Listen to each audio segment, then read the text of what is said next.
ونسلم علی رسول الکریم اما بعد فاعوذ باللہ من الشیطان الرجیم بسم اللہ الرحمن الرحیم۔ ناظرین گرامی، آج آپ کے سامنے یہ ذکر کرنا ہے کہ اگر کسی کی نماز فجر قضا ہو جائے تو اس کو کب ادا کرنا ہے اور کیا اس کو نماز ظہر کے ساتھ ادا کر سکتے ہیں یا نہیں۔ ناظرین گرامی، اس مسئلہ پر تفصیلی گفتگو ہونی ہے آج کی اس ویڈیو میں۔ امید کرتا ہوں کہ آپ توجہ سے میری بات کو سماعت کریں گے، کیونکہ یہ اکثر لوگوں کا سوال ہے، اس لیے اس سوال کا جواب دینا انتہائی مناسب وقت ہے۔ سب سے پہلے تو آپ یہ سمجھ لیجئے، ہمارے اکثر ناظرین کو یہ بھی پتہ نہیں ہوتا کہ قضا کہتے کس کو ہے، اور پھر اس کی ادائیگی کی نیت کیا ہے۔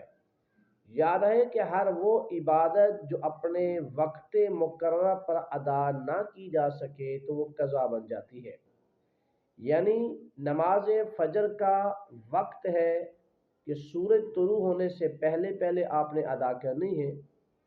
اب اگر آپ کی آنکھ کھلی ہی تب ہے جب سورج طلوع ہو چکا تھا، تو گویا فجر کا وقت جو ہے وہ ختم ہو چکا ہے۔ اب فجر کی نماز آپ سے رہ گئی ہے، اس کو کب ادا کرنے ہیں؟ تو ناظرین، اس کا ادا کرنے کا جو سب سے بہتر طریقہ ہے وہ یہ ہے کہ سورج طلوع ہونے کے 20 منٹ بعد آپ فجر کی نماز قضا مکمل ادا کریں گے، یعنی 2 سنت بھی پڑھیں گے اور 2 فرض بھی پڑھیں گے۔ عام نمازوں میں یعنی بقیہ 4 نمازوں میں یہ حکم ہے کہ آپ صرف 4 فرضوں کی قضا کریں گے، لیکن اس کے لیے خاص حکم یہ ہے فجر کے لیے کہ آپ 2 سنت بھی قضا کریں گے اور 2 فرض بھی قضا کریں گے۔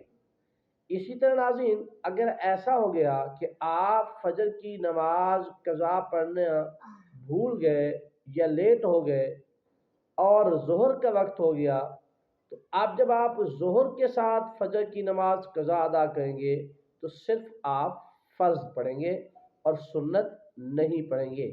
سنت کی قضا نہیں ہے، کیونکہ اگر اس دن قضا کی جائے نماز ظہر سے اور زوال سے پہلے پہلے تو پھر آپ فجر کی سنتیں قضا کریں گے، ورنہ آپ کو فجر کی سنتیں قضا کرنے کی جو ہے ضرورت نہیں ہے۔